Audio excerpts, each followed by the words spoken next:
So the 16 to actual 28mm, and this one is 2.8 all the way, is definitely a game changer. First of all, it uses different kind of filters, which is 67mm. It's much cheaper and more affordable filters for you to use than the more expensive 80 something millimeter filters that are exponential in price. So for this, if I want a UV filter, it's gonna cost me maybe around 40 bucks, which is really dirt cheap. And in fact, for the amount of money that I paid for this lens, it might not even need a filter for a lot of its uses, but it is really a good one to do. Now it does have the vacuum effect to this. You can see how it comes out right out of its actual casing. And of course, if you want to go and put it all back in, you just have to keep on moving toward it. And yeah, it doesn't have the fancy red loop on it. It's not an L lens, but it does work in a ways that makes the L lens almost equivalent when it comes to that. So first of all, it is 16 to 28mm, something I use for video almost the majority of the time, which is going to be perfect for me. Next thing, it has a few other good features for it, including the control ring, which is for regular autofocus or manual focus, and image stabilization on and off. Also, you can go ahead and set the ring over here to be any of the different features that you can auto program this to work if you know this is a standard feature within the R lens. The best thing about this, I think, is the price point. And for people who need to do a lot of videos and you don't want to go ahead and use the very expensive 2.8 lens, which is also very heavy, and yet you don't need something to be just 4.0. That's, for example, if you're going on a safari, on a trip, you want the 2.8 over there, and yet you don't need to have the full zoom capacity.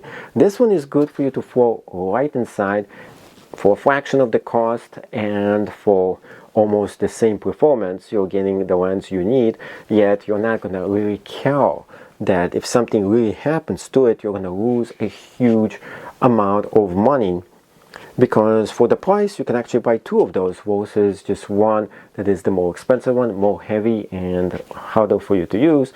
Because hey, who wants to really have the expensive lens for something to it to happen? So usually what happens is you take the cheaper 4.0 lens, most of the time you go out, and yet most of the time the 2.8 that you really need, you're afraid to use it. You don't want to go ahead and something for it to happen. On the other hand, when it's much more less expensive, it becomes like a no-brainer. Yeah, why not? You know, why not just use it? Now, the bigger downside, I think, of this one is this right here. As you can see here, it comes out, this whole entire thing, but this whole entire procedure, the way it comes out, it's a little bit of this ugliness factor to this. It's also, you see the slim bolt right here, which makes it, I mean, if you do put lens filter, it will protect it from vacuuming pump, basically pumping all the dust right inside this thing over time. But if you don't use the zoom this much, or you're not in a very dusty environment, this might not be an actual deal or issue for you at all. It's just cosmetic look. So cosmetic looks aside and cosmetic function, if you're not in a very dusty environment, this lens would work pretty well for most uses and cases. And yeah, it's not the best kind of lens for the money, for the buck, but it is much more better than anything else Canon put out at this price point, which makes it a very decent lens for you to get in case you're thinking about, well, should I get the best lens possible, or should I get a not so great one? When it comes to picture quality versus video, when it comes to actual pictures, this one is okay for you to use, but most of the time you can use just the older lenses. You don't need this lens. This is specifically for people who are into videos, and it will work very well for them because it has the form factor. It's not somebody who really cares, nitpicks about pictures, although the quality is superb on this one.